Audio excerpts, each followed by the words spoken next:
vous remercie, Monsieur le Président. Monsieur le Président, Mesdames, Messieurs les ministres, mes chers collègues, mal nommer les choses, c'est ajouter au malheur du monde. Monsieur le ministre, ces mots ne sont pas de moi. Ils sont d'Albert Camus, mais je les emprunte parce que nous sommes exactement dans la situation où nous n'avons pas su nommer les choses pour ce qui concerne la dette.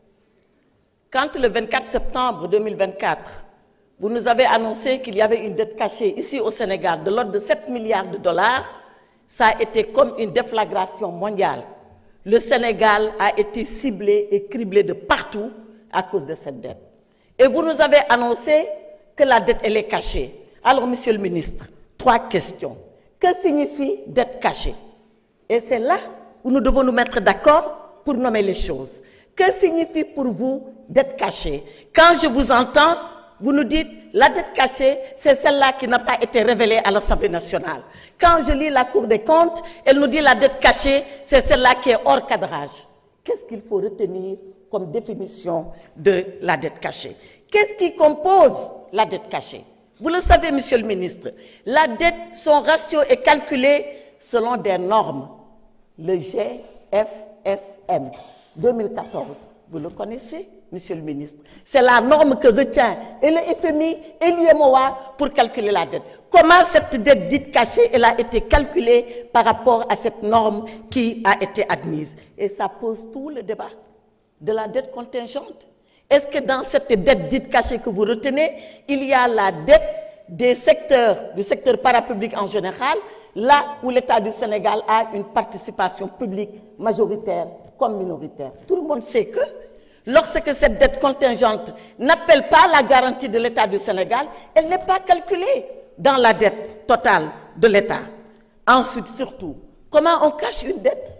Quel est le stratagème? Quel est le subterfuge par lequel la dette se cache? Monsieur le ministre, je suis une personne physique. Je me mets derrière la porte, je suis caché. Personne ne me voit. Mais celle-là, la dette, elle, comment est-ce qu'on passe pour la cacher? Et je reviens à vous en travaux de commission.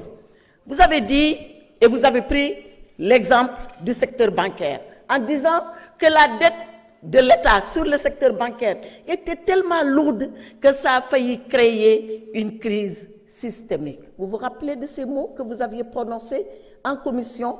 Mais, Monsieur le ministre, vous êtes un financier, vous êtes tous des financiers. Comment l'État peut devoir de l'argent, emprunter de l'argent à des banques, que cet argent, cet emprunt soit caché, que personne ne le sache? Nous avons une commission régionale qui siège à la BCEAO, qui surveille les banques. Donc, même si dans les écritures du Trésor, la dette n'apparaît pas, dans les écritures de la banque, la dette, elle apparaît. Vous connaissez les accords de Bâle. Les banques ne peuvent pas prêter comme elles le veulent et à qui elles veulent. Donc les banques sont surveillées. À supposer que le Trésor fasse n'importe quoi, n'importe comment, à partir des livres des banques, à partir des écritures des banques, nous savons ce qui se passe. Donc on ne peut pas cacher la dette, surtout la dette bancaire comme vous l'avez dit. Donc le débat persiste. Pourquoi il persiste? Parce que vous nous cachez les documents.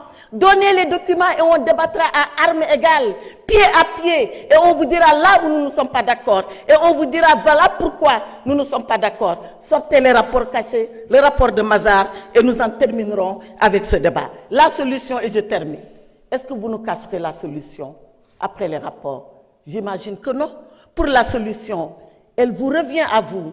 Mais Monsieur le ministre, permettez-moi de vous dire ce que vous ne devez pas faire avec la solution. Vous saurez ce que vous ferez, vous, avec la solution. Ce que vous ne devez pas faire, c'est le crédit à outrance. Vous êtes en train d'emprunter à tout va 4 000 milliards d'emprunts selon Ecofin. Ce n'est pas de moi, c'est Ecofin qui le dit. Aujourd'hui, 42% de nos emprunts sont détenus par les banques ivoiriennes. Pour des souverainistes, ça doit faire mal quand même à la fierté. Donc, moins d'emprunts, soyez prudents.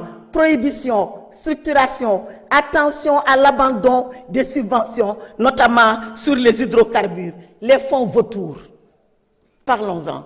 En commission, vous avez dessiné une solution. Mon esprit a tout de suite voyagé vers les fonds vautours. N'y touchez pas, ça ne peut pas être la solution. C'est pour ça que je dis, je ne connais pas votre solution, mais moi je sais au moins ce que vous ne devez pas faire. Monsieur le ministre, regardez les Sénégalais dans le blanc de l'œil. Ne cachez plus la solution. Dites aux Sénégalais ce que vous voulez faire, ce que vous allez faire, où est-ce que vous allez les mener pour solutionner ce problème. Je vous remercie. Merci, honorable.